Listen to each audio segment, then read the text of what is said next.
Hi, this is Mostafa Mousavi. Before getting started, I want to thank the organizer for inviting me to SCEC 2020. Today, I'm going to talk about AI in earthquake monitoring. Machine learning is everywhere these days. We all are using some form of it. But still, when we talk about machine learning, sometimes people have a view like this, which is not quite right. So I'm going to start with a little bit of history and background, and then show you how AI can change the way we do earthquake monitoring. First of all, machine learning is not just about deep learning. It's a big field with tons of techniques and algorithms that neural networks and deep learning are just one small part of it. Even in 2020, the non-deep learning techniques are the ones that have been used the most in the industry, simply because they are more interpretable. And neural networks themselves are not new either. They have been around for many years and went through a few cycles of high and low popularities. They are basically bunch of some neurons. Each neurons take a bunch of inputs, and based on these makes an output, which can be used to make a prediction. So through an iterative training process, this network can learn a highly nonlinear relationship between the input data and our desired target.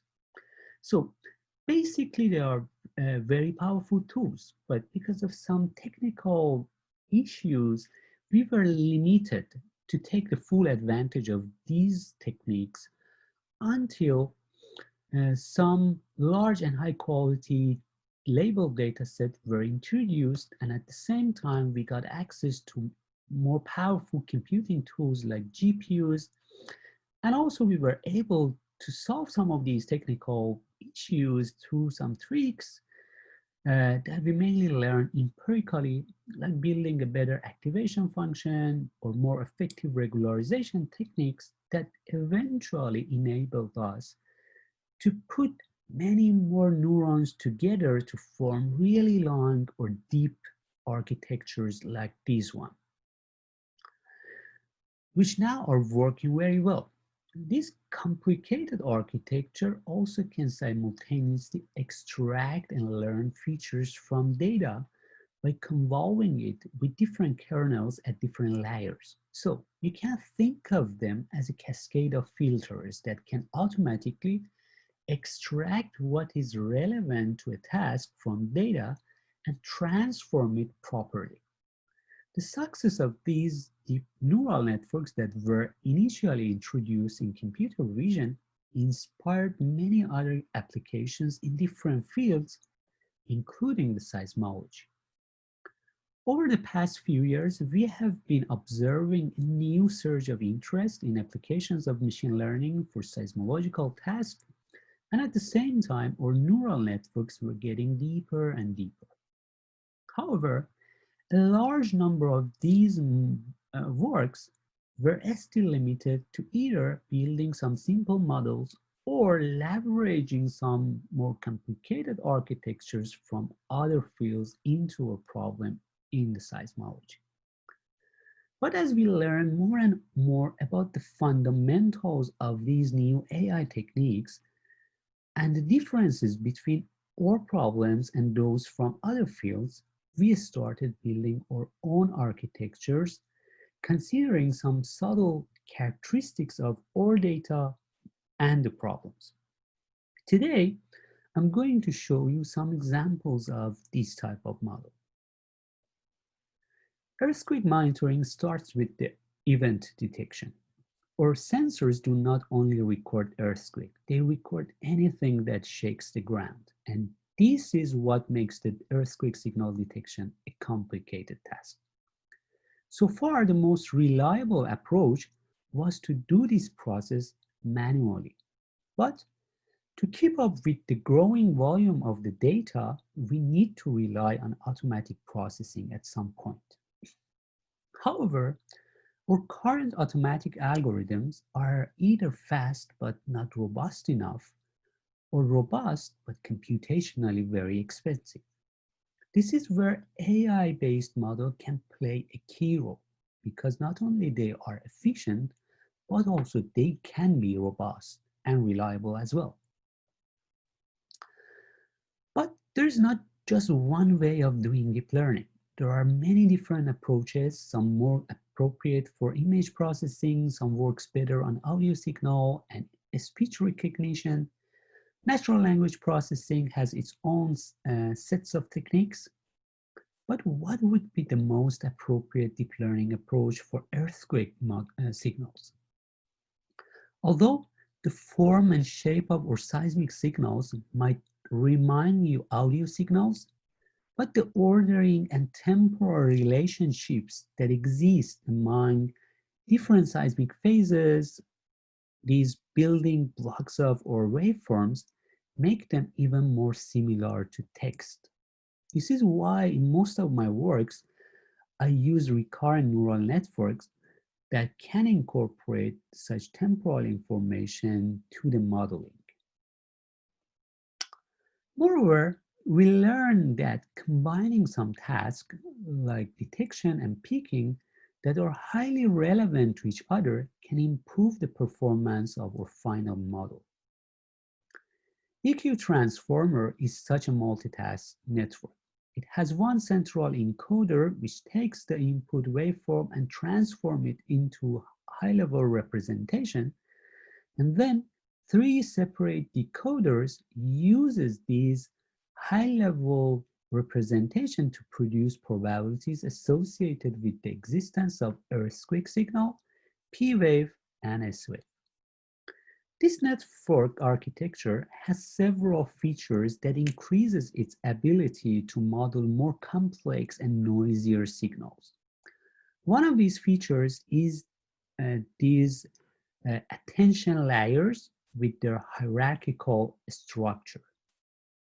Attention mechanism in machine learning is a technique that allows us to highlight some part of the data that are more important or relevant and put fewer weights on the parts that have less relevance to a specific task. This has been inspired by the human vision's mechanism. When we look at an image, we can focus on a small region of it with high resolution while perceiving the surrounding part with lower resolution.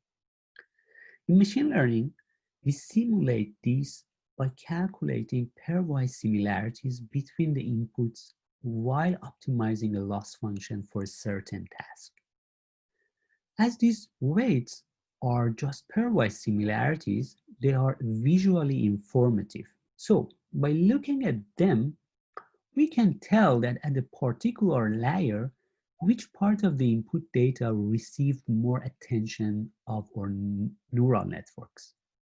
For instance, in the case of EQ transformer, at the end of the encoder, the network already has learned to put more weights around the areas where the earthquake signal exists, and then passes these weights to detector branch as an additional or contextual information to do the detection. But for P and S wave peaking, these weights are first passed to a secondary attention layer, which has some constraint on their window length to further direct the attention of the network to smaller regions within the waveform that contains specific seismic phases. This design was intended to mimic the manual processing by the human analyst.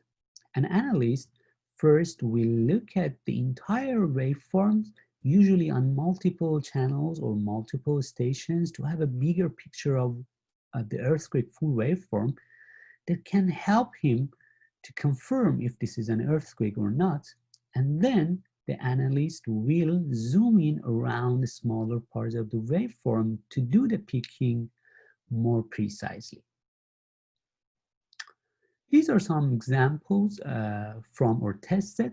The model can handle the noisy and weak signal relatively well, and it can output distributions of the probabilities rather than a single prediction, it can be helpful to estimate the model's uncertainty. The advantage of our multitask approach is more evident from this example, where it has strong P and S waves.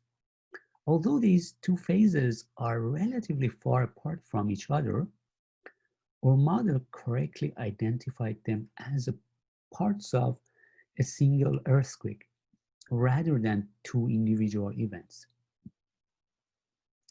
These are the deviations of or automatic peaks from ground truth that were mainly manual peaks. Overall, you see a larger deviation for S waves, which was mainly because analysts had more problem picking S waves. I found thousands of examples like these and also confirmed the accuracy of our automatic peaks through cross-correlation. We use a STED to train our network. As you can see, this dataset does not include any data from Japan, which makes it an ideal place to put our model into a more complicated test. We selected an event in southern part of Japan that happened in 2000. This is the 6.7 Totori earthquake. We applied our model to 5 weeks of continuous data around the epicenter, and these are the aftershocks that we found. We found several thousands of macro earthquake that can show us how the sequence evolved and provide us a better picture of the fault structure.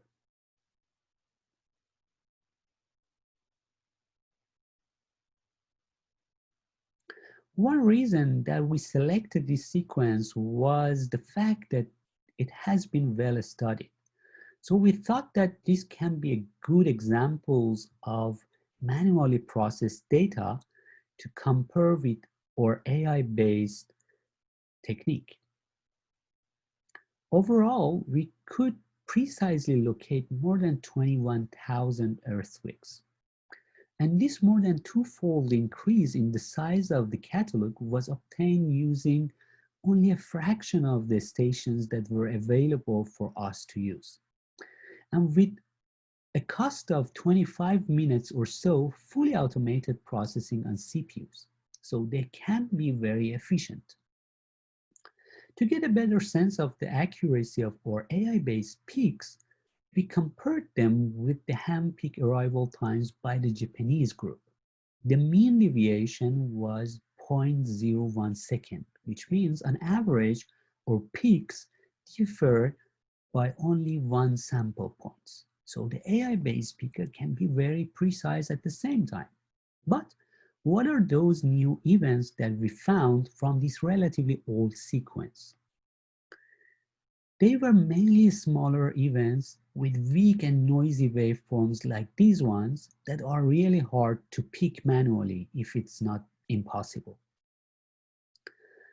But the earthquake that we located were not all the events that we found. We found many more events that, because they were only recorded by 1 or 2 stations, we were not able to locate them using conventional methods. So we thought it would be really helpful if we could have a model to locate the earthquakes using a single station data. Our locators consist of 2 separate networks. One has a dilated convolutional structure which takes the 3-component waveform and predict the epicentral distance and p travel time. The other one uses only 1.5 seconds of waveform around the p wave to estimate the backasm, the direction where the seismic waves arrives at the station. So we designed this network in a Bayesian framework. So in addition to the output prediction, they can provide estimates of both aleatory and epistemic uncertainties, which can be quite useful in real-world applications. Here, we used our domain knowledge to design these architectures. For instance, as we know from seismology that distance is highly related to S minus P time, we provided a force vector as the input that highlights this part of the waveform into the first network. Similarly, as we knew that eigenvectors from three-component data are useful to characterize the polarization, we provided covariance metrics, eigenvalues, and eigenvectors as additional information to the second network. These predictions can be used to estimate the hypocenter and the origin time. These are a few examples from our test set. The first one is magnitude 1.7 in Myanmar, South Asia. The red star is the location from the catalog.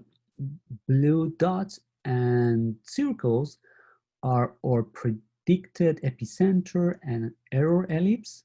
Overall, we can see that the estimated parameters by our networks are generally close to the catalog, especially for the origin time.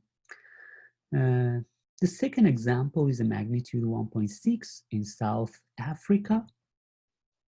These are individual predictions from 3 stations for the same event in southern Kansas. This is from Nevada, North California. And the model does not work always well. And in most of these cases, the problem is coming from the error in the back azimuth estimation, which is a really difficult task to do. However, still or single station locations can provide the big picture of the seismicity pattern, especially in the large scale. To complete our AI-based catalog, we needed a fast and easy way to estimate the event magnitudes directly from raw seismograms.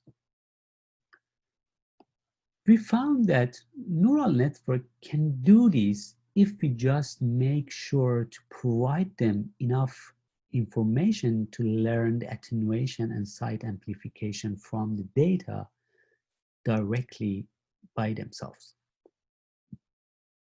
To learn which part of the waveform contains the necessary information for tasks like magnitude estimation, we can use the techniques like attention mechanism that we saw earlier.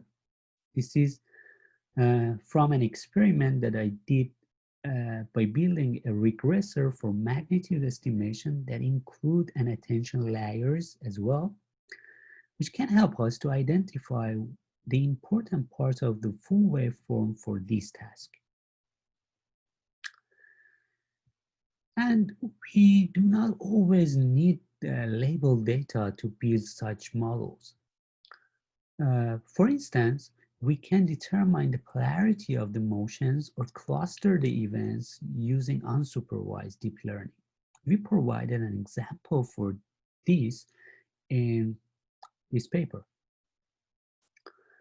But noise is still a factor that limits the performance of the AI-based model. This indicates the importance of having a mechanism to suppress the noise level in the seismograms. A very popular denoising method is time frequency approach.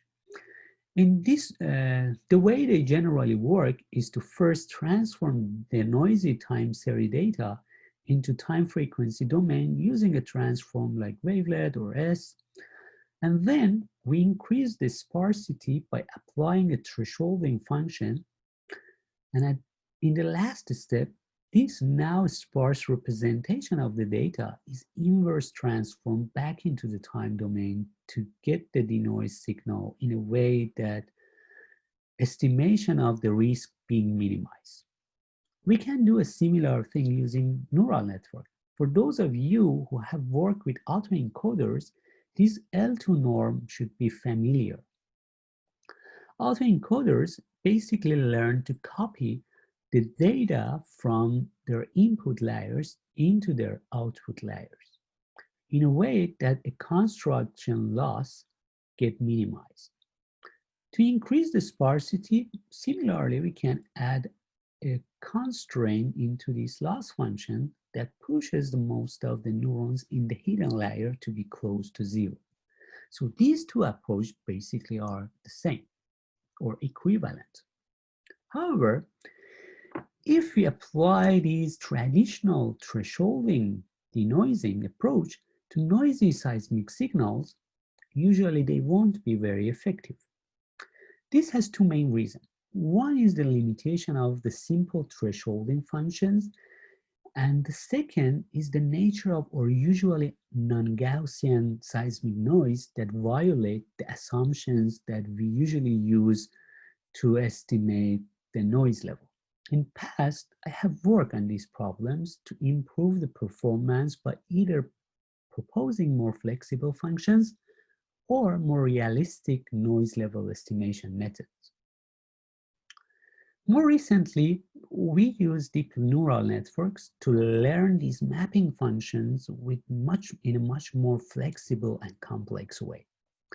To avoid the noise level estimation problem, we built a very large data sets of different realization of noisy seismograms using actual seismic data, and then a deep neural network was used to learn a more realistic statistic directly from the data.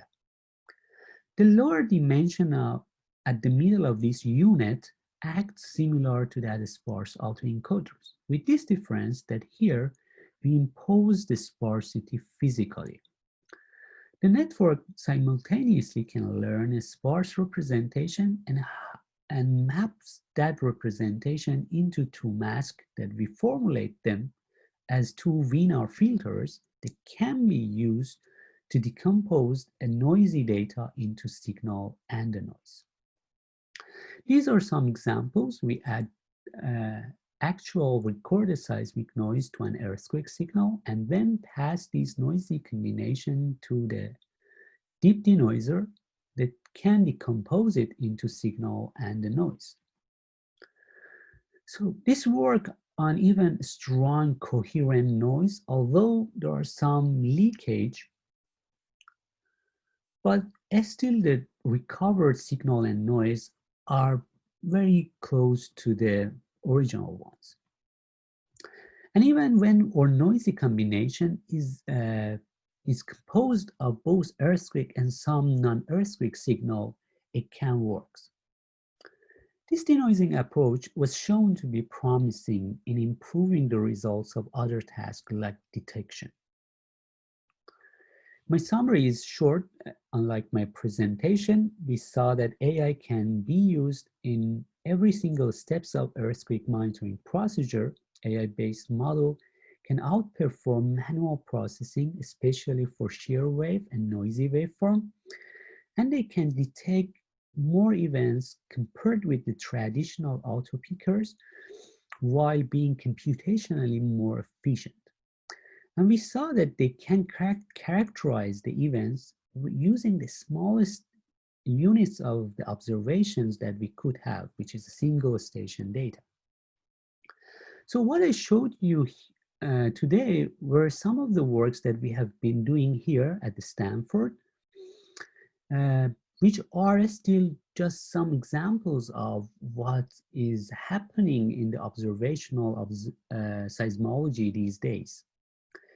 We are building tools that not only are more sensitive and precise than before, they are efficient and scalable enough that soon will enable us to process the data volumes that we have never processed before.